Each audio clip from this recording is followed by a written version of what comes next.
அனைவருக்கும் நமது மேடையின் நல்வணக்கம். நண்பர்களே, இந்த காணொளியில் நாம் பேச இருப்பது இந்தி மொழியை தமிழகத்தில் நுழைய விடாமல் தடுக்கின்ற பொறுப்பு 52 லட்சம் அரசு பள்ளி மாணவர்களுக்கு மட்டும்தான் இருக்கிறதா, 56 லட்சம் தனியார் பள்ளி மாணவர்களுக்கு அந்த பொறுப்பு இல்லையா என்கின்ற ஒரு பிரதான கேள்வி குறித்து தான். இந்த மும்மொழி கொள்கையை மத்திய அரசு தமிழகத்தில் நடைமுறைப்படுத்த வேண்டும் என்று தொடர்ந்து வலியுறுத்தி வருகிறது. ஆனால் தமிழகத்தின் நிலைப்பாடு என்பது இருமொழி கொள்கைதான்.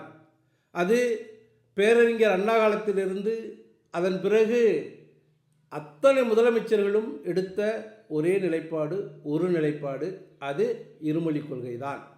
அதிலே இன்றளவும் நமக்கு எந்த மாற்று கருத்தும் இல்லை. இருமொழி கொள்கைதான் நமக்கு உகந்தது, இருமொழியே போதுமானது, அதில் எந்த மாற்று கருத்தும் இல்லை.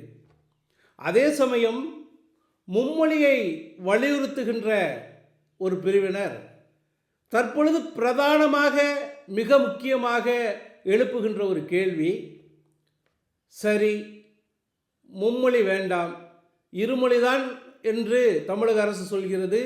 தமிழகத்தில் இருக்கின்ற பெரும்பான்மையான மக்களும் அதைத்தான் சொல்கிறார்கள். அப்படி என்றால் அது ஏன் அரசு பள்ளி மாணவர்களுக்கு மட்டும், ஏன் இங்கு இருக்கின்ற தனியார் பள்ளி மாணவர்களுக்கு அந்த விஷயம் பொருந்தாது? அவர்கள் மட்டும் 3 மொழியை கற்கலாமா? இது பாரபட்சம் இல்லையா? அனைத்து மாணவர்களுக்கும் அனைத்து வாய்ப்பும் சமமாக கிடைக்க வேண்டும் தானே என்று மிக வலுவாக அந்த கேள்வியை எழுப்புகிறார்கள். அதற்கு ஒரு வலுவான பதிலை, ஒரு தெளிவான பதிலை சொல்வதற்கு இங்கே ஆட்சியில் இருப்பவர்களுக்கு ஒரு திராணியும் இல்லை. ஒரு அமைச்சர் சொல்கிறார், நாம் ஒன்றும் தனியார் பள்ளிகளில் கொண்டு போய் லேப்டாப் கொடுக்கவில்லையே, மதிய உணவு கொடுக்கவில்லையே, பாடப்புத்தகம் கொடுக்கவில்லையே என்று மிக அற்பத்தனமாக ஒரு காரணத்தை கூறுகிறார்கள். அப்படியெல்லாம் ஒரு காரணத்தை அரசு சொல்லக்கூடாது. ஏனென்றால் அரசு பள்ளி என்பது அரசாங்கத்தால் நடத்தப்படுகின்ற பள்ளி. அந்த பள்ளியில் அரசாங்கம் மக்கள் பணத்திலிருந்து மக்களுடைய பிள்ளைகளுக்காக அதை செய்கிறது. இதிலே எந்த ஆட்சியாளராக இருந்தாலும், அது அதிமுகவாக இருக்கட்டும், திமுகவாக இருக்கட்டும், யாராக வேண்டுமானாலும் இருக்கட்டும், அவர்களுடைய பணத்தை எடுத்து மக்களுடைய பிள்ளைகளுக்கு செய்யவில்லை, மக்களுடைய பணத்தை எடுத்து மக்களுடைய பிள்ளைகளுக்கு செய்கிறார்கள். இதில் இதை செய்வதனால் இவர்களுக்கு இது இல்லை என்று சொல்வது ஏற்புடையது அல்ல.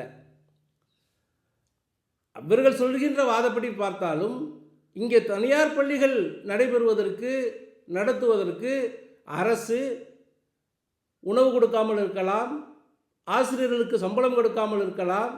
ஆனால் மற்றபடி அனைத்து பாதுகாப்பும் அனைத்து வழிமுறைகளையும் அரசு தானே செய்கிறது.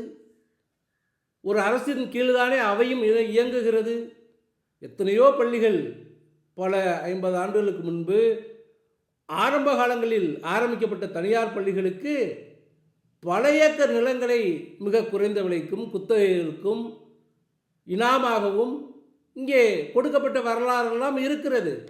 அப்படி இருக்கும் பொழுது தனியார் பள்ளிகளை கட்டுப்படுத்துகின்ற அதிகாரம் நமக்கு இல்லை, அது தொழில், அதில் நாம் தலையிடக்கூடாது என்றெல்லாம் இங்கே விளக்கம் சொல்வது சற்றும் ஏற்புடையதல்ல. சரி, என்னதான் செய்யலாம் என்றால், நமக்கு இருமொழி போதும், நம்முடைய குழந்தைகளுக்கு இருமொழி போதும், அதுவே போதுமானது. அதை வைத்துதான் தமிழர்கள் சாதித்து இருக்கிறார்கள். தேவை என்றால் அவர்கள் எத்தனை மொழியையும் கற்பார்கள். தமிழர்களின் குழந்தைகளுக்கு மும்மொழி அல்ல 30 மொழிகளை கூட கற்றுக்கொள்கின்ற திறனும் திராணியும் இருக்கிறது. அதை பற்றி நாம் அனைவருக்கும் நிரூபிக்க வேண்டிய அவசியம் இல்லை. எங்களுடைய கொள்கை இருமொழி கொள்கை, எங்களுக்கு இருமொழி போதும், அது சரி.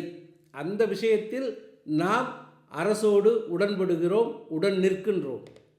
அதே சமயம் எதிர்த்தரப்பில் இருந்து எழுப்பப்படுகின்ற இந்த இருமொழி என்பது ஏன் அரசு பள்ளி மாணவர்களுக்கு மட்டும், இந்த தாய்மொழியை காப்பாற்றுகின்ற இந்த கடமை என்பது ஏன் தனியார் பள்ளிகளில் படிக்கின்ற அந்த 56 லட்சம் மாணவர்களுக்கு இல்லை என்று கேட்பதை நாம் புறந்தள்ள முடியாது. இந்த விஷயத்தில் அரசு ஒரு கொள்கை முடிவை எடுக்க வேண்டும். உடனடியாக தனியார் பள்ளிகளில் இந்தியை பாடமொழியாக கற்பிப்பதை தடை செய்ய வேண்டும். அது சிபிஎஸ்இ பள்ளியாக இருந்தாலும் அந்த உத்தரவுக்கு, அந்த வழிமுறைக்கு உடன்பட்டு தான் நடக்க வேண்டும். அதற்கான அனுமதியை அவர்கள் மத்திய அரசிடமிருந்து பெற்றுக்கொள்ளலாம். சிபிஎஸ்இ போர்டிடமிருந்து தமிழகத்தில் சிபிஎஸ்இ பள்ளியை நடத்துகின்ற அந்த பள்ளிகள் அவர்கள் அந்த இந்தி மொழிக்கு பதிலாக மாணவர்கள் விரும்புகின்ற உலக மொழிகளில் எந்த மொழியை வேண்டுமானாலும் நாங்கள் கற்பிப்போம், அதற்கான அனுமதியை எங்களுக்கு கொடுக்க வேண்டும் என்று அவர்கள் வாங்கி கொள்ள வேண்டும். அப்படி அவர்கள் அனுமதி கொடுத்தால் நடத்தலாம். இல்லை என்றால் அவர்கள் தமிழக அரசுக்கு உட்பட்ட மெட்ரிகுலேஷன் பள்ளிகளை நடத்தி கொள்ளலாம். அதுதான் சரியாக இருக்கும். ஏனென்றால் நாம் நவோதயா பள்ளிகளை எதற்காக வேண்டாம் என்றோம்? அந்த பள்ளிகளை இங்கே நாம் நடத்தினால் அங்கே இந்தி கற்பிக்க வேண்டிய சூழ்நிலை வரும் என்பதற்காகத்தானே.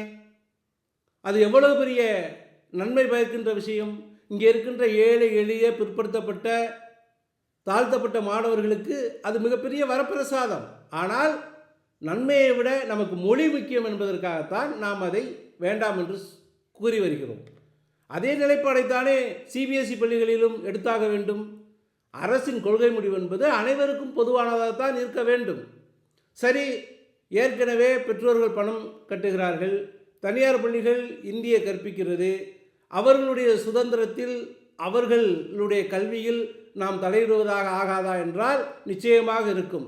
அதற்குத்தான் ஒரு அறிவார்ந்த அரசாங்கத்தை நடத்துபவர்கள் சிந்திக்க வேண்டும். எல்லா தனியார் பள்ளிகளிலும் பாடத்திட்டத்தை தவிர அவர்களுக்கு நடனம், கராத்தே, நீச்சல் பயிற்சி என்று பல பயிற்சிகள் எக்ஸ்ட்ரா கரிக்குலர் ஆக்டிவிட்டியாக கொடுக்கப்படுகிறது. அந்த வகையில் அவர்கள் இந்தியை கற்பித்துக் கொள்ளலாம், அதற்கு அனுமதி கொடுக்கலாம், அதில் தவறில்லை. ஆனால் அந்த கரிக்குலத்தில், அந்த பாடத்திட்டத்தில் இந்தி என்பது ஒரு பாடப்பிரிவாக இருக்கக்கூடாது என்கின்ற கொள்கை முடிவை எடுத்து வரும் கல்வி ஆண்டுகளில் அதை நடைமுறைப்படுத்த முயற்சிக்க வேண்டும். அதுதான் சரியான தீர்வாக இருக்கும். இல்லை என்றால் அரசு பள்ளி மாணவர்களுக்கு தான் மொழியை காப்பாற்றுகின்ற கடமை இருக்கிறது, தனியார் பள்ளி மாணவர்களுக்கு அந்த கடமை இல்லை என்று அரசு தொடர்ந்து சொல்லுமேயானால் ஒரு நாளைக்கு தமிழகத்தில் இருக்கின்ற பெரும்பான்மையான மாணவர்கள் ஒன்று திரண்டு எங்களுக்கும் இந்தி வேண்டும் என்று கேட்கின்ற சூழல் வந்தாலும் வரலாம்.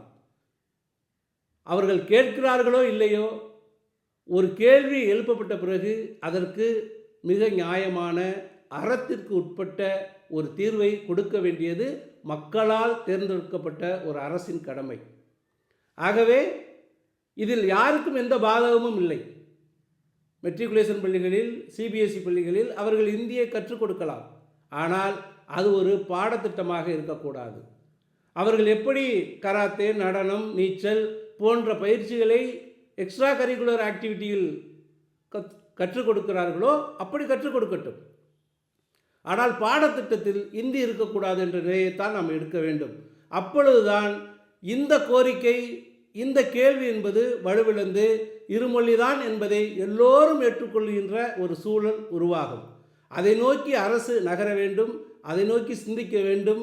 அப்படி சிந்திக்காமல் நீங்கள் தொடர்ந்து இருமொழி என்பது அரசு பள்ளி மாணவர்களுக்கு மட்டும்தான், தனியார் பள்ளி மாணவர்கள் இந்தியை படிக்கலாம் என்ற நிலையில் இருந்தால் நிச்சயமாக நாம் தமிழுக்காக, தமிழ் மொழியை பாதுகாப்பதற்காக இத்தனை ஆண்டு காலமாக நாம் கடைபிடித்து வருகின்ற இந்த இருமொழி கொள்கையில் நிச்சயமாக ஒரு பிரச்சனை வரும், ஒரு சிக்கல் வரும். இன்னும் சொல்லப்போனால் நாம் இந்தியை ஏன் வேண்டாம் என்கின்றோம் என்பதற்கு பல அடிப்படையான காரணங்கள் இருக்கிறது, பல சட்ட பிரச்சனைகள் இருக்கிறது, தனிமனித உரிமைகள் அங்கே பாதிக்கப்படும். அவை குறித்தெல்லாம் நாம் வேறொரு காணொளியில் மிக விரிவாகவும் விளக்கமாகவும் பேசுவோம். இந்த காணொளியின் நோக்கம் என்பது தனியார் பள்ளிகளிலும் அரசு இந்தி மொழி ஒரு பாடமாக கற்பிக்கப்படுவதை தடை செய்ய வேண்டும். அதற்கு உடன்படுபவர்கள் மட்டும்தான் தனியார் பள்ளிகளை நடத்த அனுமதிக்க வேண்டும். அதுதான் இந்த விஷயத்தில் தீர்வாக இருக்கும். அப்படி நாம் ஒரு தீர்வை எடுத்துவிட்டால் அரசு பள்ளி மாணவர்கள் 52 லட்சம் பேருக்கு மட்டும்தான் இருமொழியா, 56 லட்சம் எண்ணிக்கையுடைய தனியார் பள்ளி மாணவர்களுக்கு இந்தி மொழியா என்கின்ற கேள்வி இங்கே வலுவிழந்து போகும். ஆகவே அரசு அதை நோக்கி சிந்திக்க வேண்டும். வருகின்ற கல்வியாண்டு முதலே அதை நடைமுறைப்படுத்த அரசு முயற்சிகளை எடுக்க வேண்டும். சிபிஎஸ்இ பள்ளிகளுக்கும் சேர்த்துதான் இந்த விடயம். அவர்களும் அந்த ஒரு விஷயத்தில் சிபிஎஸ்இ போர்டிடம் இருந்து அதற்கான அனுமதியை பெற்றால் அவர்கள் சிபிஎஸ்இ பள்ளிகளை இங்கே நடத்தலாம். இல்லை என்றால் அவை அனைத்தையும் நாம் மெட்ரிகுலேஷன் பள்ளிகளாக மாற்றி இங்கே நடத்தி கொள்ளலாம். அதுதான் அதற்கு தீர்வு. இந்த சிபிஎஸ்இ பாடத்திட்டத்தில் இந்த சமச்சீர் பாடத்திட்டத்தை விட கூடுதலான விஷயங்கள் இருக்கிறது, அதிகமான தகவல்கள் இருக்கிறது. அதுதான் அகில இந்திய அளவில் தேர்வுகளுக்கு பயன்படும் என்கின்ற கருத்து உண்மையாக இருக்கும் பட்சத்தில் அது குறித்தும் தமிழக அரசு சிந்திக்கலாம். இங்கே இருக்கின்ற தமிழ், ஆங்கிலம் தவிர மற்ற பாடங்கள், அறிவியல், கணிதம், சமூக அறிவியல், மற்ற மேல்நிலை பாடங்கள், இயற்பியல், வேதியியல், அது எதுவாக வேண்டுமானாலும் இருக்கலாம். அந்த பாடங்களில் முழுக்க முழுக்க நாம் சிபிஎஸ்இயில் என்ன இருக்கின்றதோ அதையும் சேர்த்து இன்னும் அதை விட கூடுதலாகவே நாம் நம்முடைய பாடத்திட்டத்தை வடிவமைத்து கொள்ளலாம். அல்லது அந்த சிபிஎஸ்இ பாடத்திட்டத்தையே அப்படியே நாமும் இங்கே நடைமுறைப்படுத்தலாம். அதிலே நமக்கு சிக்கல் இல்லை. ஏனென்றால் தமிழகம் என்பது இந்தியாவில் ஒரு மாநிலம், என்றும் அப்படித்தான் இருந்தாக வேண்டும், இருக்க வேண்டும். அதுதான் சரி. ஆகவே இந்த மொழியை தவிர்த்து மற்ற விஷயங்களில் பாடத்திட்டத்தில், கல்வியில் நாம் மத்திய அரசோடு உடன்பட்டு போவதில் தவறில்லை. ஆகவே இரண்டு இடத்திலும் இருக்கின்ற சாதக பாதகங்களை ஆராய்ந்து மாணவர்களுடைய நலனை காப்பாற்றுவதற்கு, இங்கே எழுப்பப்படுகின்ற தேவையற்ற கேள்விகளை தவிர்ப்பதற்கு தமிழக அரசு உடனடியாக இந்த செயல்பாடுகளை நடைமுறைக்கு கொண்டு வர முயற்சி செய்ய வேண்டும். மொழியை காப்பாற்றுகின்ற அந்த கடமை அரசு பள்ளி மாணவர்களுக்கு மட்டுமல்ல, அது தமிழகத்தில் இருக்கின்ற அத்துணை மாணவர்களுக்கும் அத்துணை பெற்றோர்களுக்கும் அனைத்து தனி மனிதனுக்கும் இருக்கிறது. ஆகவே தொடர்ந்து நாம் தனியார் பள்ளி மாணவர்களை மட்டும் இந்தி படிக்க அனுமதித்துவிட்டு அரசு பள்ளி மாணவர்களுக்கு அந்த வாய்ப்பை கொடுக்காமல் இருப்பதும் ஒரு வகையில் சரியானது அல்ல என்பதை புரிந்து கொள்ள வேண்டும். நன்றி, வணக்கம்.